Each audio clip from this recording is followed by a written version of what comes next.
There's also encryption flaws. Encryption flaw vulnerabilities allow the attacker to compromise the system in some manner. There's different types of encryption flaws. They could be based on weak encryption, strong encryption being implemented improperly, or people using things like, encoding instead of true encryption. Right? And then, of course, there's always configuration or human errors, where you got the right stuff, you got the right software and hardware, but the problem is in the configuration and the implementation. This is still, even today, the most common vulnerability in practice. Right? So let's look at the anatomy of a remote exploit. I kind of introduced you yesterday to the concept of shellcode. And what we said is shellcode is unique in that it can be ran directly in memory. There does not need to be any type of compiler or interpreter in memory or anything like that. If you can get the shellcode onto the stack or in memory, it's going to be executed by the processor. And that makes it very, very useful for using as payloads to be part of your final exploits. So shellcode is very simple instructions that allow a computer to be compromised, DOSed, or whatever you want. It's also very architecture and OS dependent. So for example, a piece of shellcode that works on Windows 10 Service Pack 1 won't necessarily work against Windows 8 Service Pack 1. So, it's very dependent on the OS and the operating system or the version, and sometimes even the service pack level. Okay? Now, the delivery script, that is what we use to put the shellcode into a vulnerable input area. This could be via a protocol field, like a HTTP request or response field. It could also be a user input area, somewhere that a user is allowed to log in a search query string or anything along those lines. These could all be input areas where an exploit could be launched or a piece of shellcode could be forced into memory. Right? Now, there is a technique known as vulnerability mapping, where we map known exploits to vulnerabilities.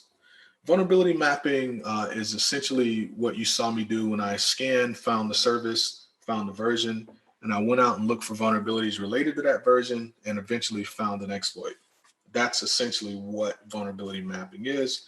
And if you put it in the scope, you really need to do that for every service that you discover on every device that's out there. And that sets you up for the next part, which is actually going and exploiting the vulnerabilities that you discover. Now, with that, to help you, there are some resources that we have listed here that you can go and find a lot of vulnerabilities and exploits published. And if you can't find any there, you can also look at some of the smaller, more specialized sites like Rapid7 and WP VulnDB. And also you can add to that list ExploitDB is another popular place that we all use to share research and use other people's research. All right. Now, the buffer overflow is by far one of the most common types of remote local vulnerabilities. There's many subtypes of overflows. There's stack, there's heap, there's integer, there's kernel, format string, and many different others. It essentially involves stuffing too much data into a container.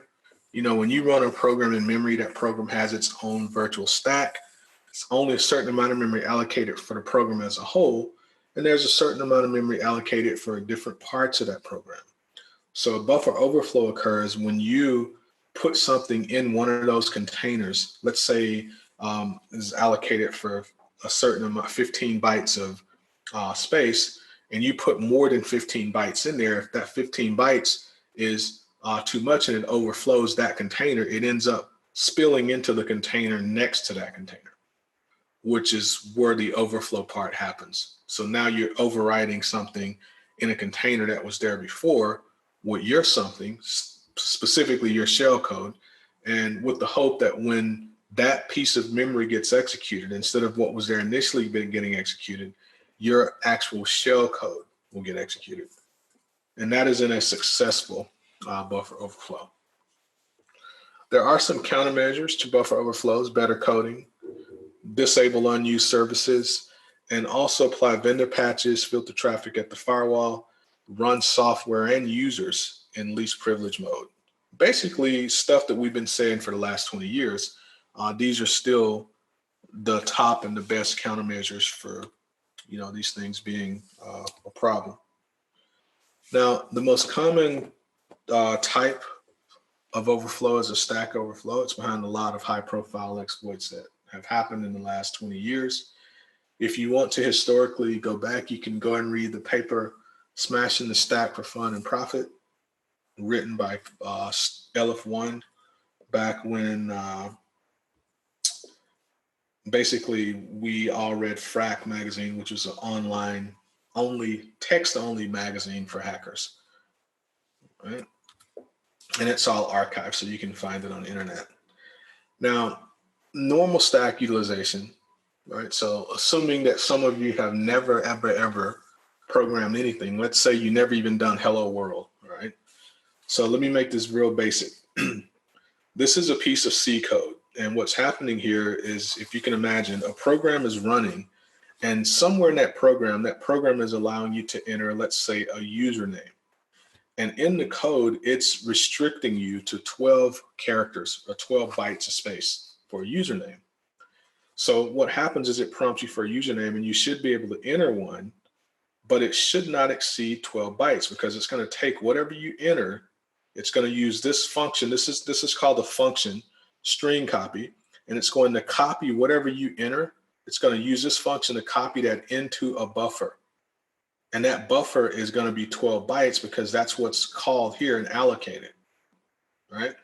Now, as long as when it asks you for a username, you enter one or enter a string that does not exceed 12 characters, you're fine, because you have a buffer here that can hold 12, and you've only entered, in this case, 6. So you're good.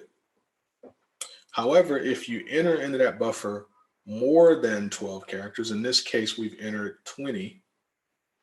Now what happens is, once you fill this buffer up, data keeps writing beyond that buffer to the next one, which is this, and then the next one, which is this. So now you're overriding other places in memory that were occupied by other things, because of the nature of how memory just works, the way things are moving on and off the stack. So that's a graphical representation of an overflow. I'm going to kind of show you a little basic demo, and then I'll show you an advanced demo of writing an exploit. That demo takes about an hour, but it's a walkthrough of the entire process of finding a vulnerability and then writing an exploit for it. Just to get you started on your labs, we're going to do a much simpler breakdown of that. Now, countermeasures for buffer overflows: bounds checking, use safe libraries, static code analysis, executable space protection, and there's even things like canary values. Microsoft introduced some years ago something called ASLR, or address space layout randomization, which means that even if you get an exploit to work, it will only work for that one time, because after that it won't work anymore. There's stack smashing protection, and there's even some compiler enforced protection. And what that means is it tries to keep you from writing the code in the first place. So it won't even compile it if you've written into the code vulnerabilities like that.